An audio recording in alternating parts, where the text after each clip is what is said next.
Hey guys, welcome to another episode of Demo 690 and the sh50 build. Now today I'm trying to fix my issue with fuel delivery after fitting my big bore 70 kit. When I fitted it, there was a set of reeds for this area here with the Molossi kit that I didn't fit. I said it'll probably be alright.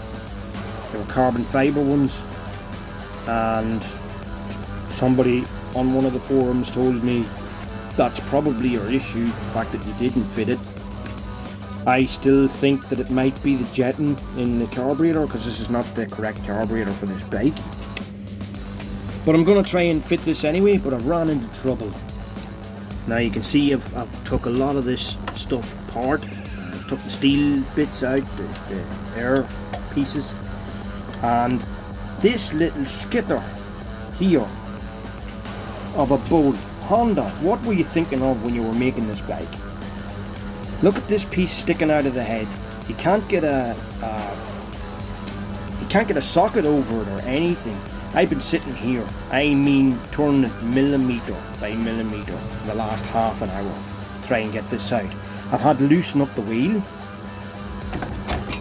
so they could get space to turn it even a millimetre to try and get it out, and it's just a real pain in the ass. So guys, if you're going to attempt to replace the reeds on your bike,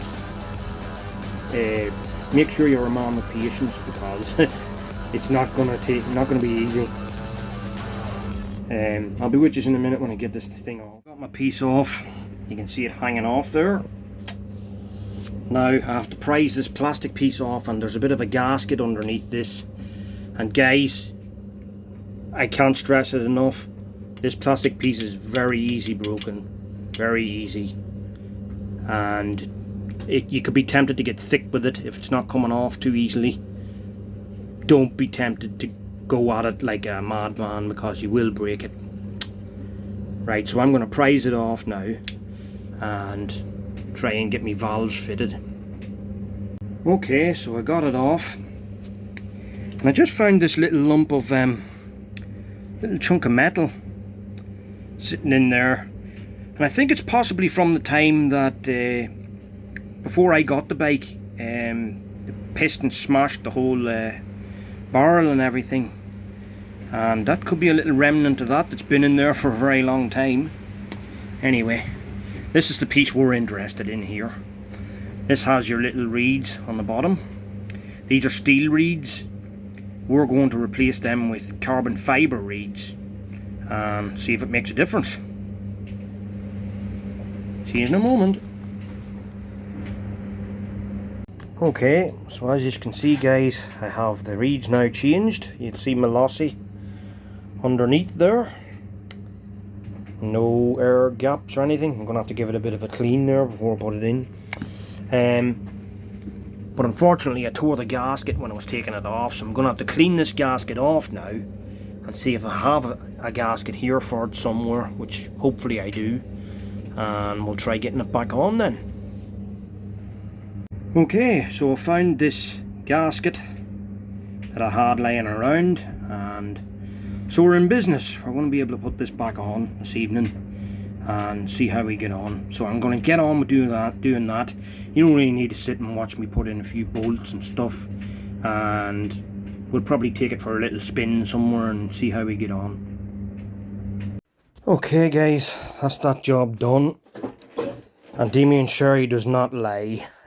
If you're going to try and do this without taking the engine out of the bike, I'm going to tell you now that it's a real a-hole of a job. Just really is.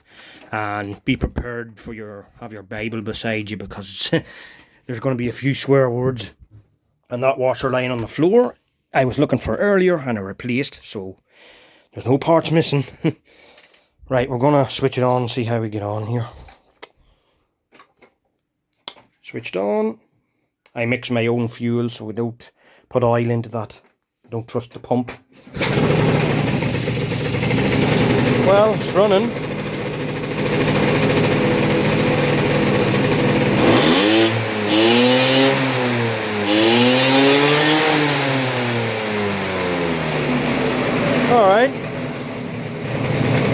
was running like that anyway whenever I had the other reeds in it. So the only way I'm going to know how it's going to behave is if I take it out the road a bit.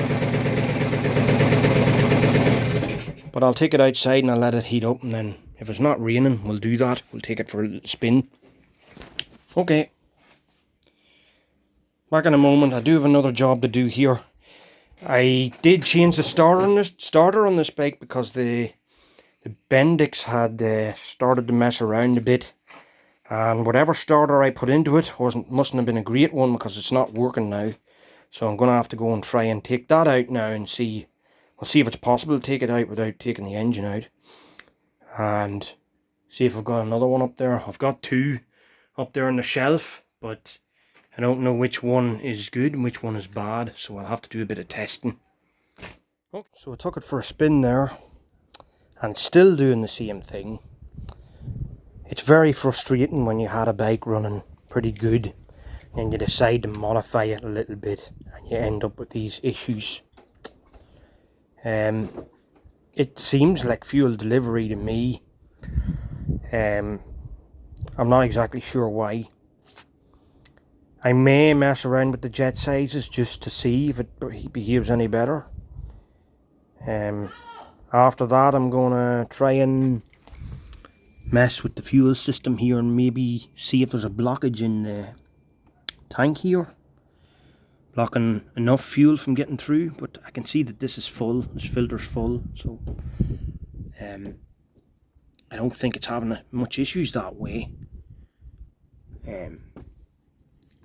It's a difficult one to call. I don't know what it is. Right, I'll mess with jetting next. Okay, so I'm outside my shed here, and I was just looking at some of the jets that I had laying around. I think the biggest I have here is a 75, and I think that it's a 72 that's in the bike, so it's a little bigger, maybe not big enough, but I'm going to put it in and see if we get any improvements. Well, I checked the jet size that Malossi gave me with the kit, and they had an 85, not a 72. It was an 85 that they gave me with the kit, and I checked that against the original carburetor ones, and they were also 85. So I think that Malossi may have given me the wrong jet size for the kit. And I'm pretty sure when I took one of the original Cahin, whatever you call them, out of one of these carbs that I have here, and put it into that, it ran a little bit better. Not perfect, still holding back a little bit, but better than the one that Malossi had given me. So I'm going to take a stab at it and say that it might be a jetting issue, and I'm going to order some bigger jets and see how I get on there. So wish me luck with that. But that's it for this evening, guys. Nearing completion this project. Just need to get this little gremlin worked out. I do have a starter to replace, and the handlebars, for some mysterious reason, have loosened up after I replaced the head bearings. So I had to get in there and tighten it up. So there's a few things still to be done, unfortunately, but we'll get there. Okay, signing off, Demo690. Please subscribe, give me a thumbs up, and don't be afraid to comment.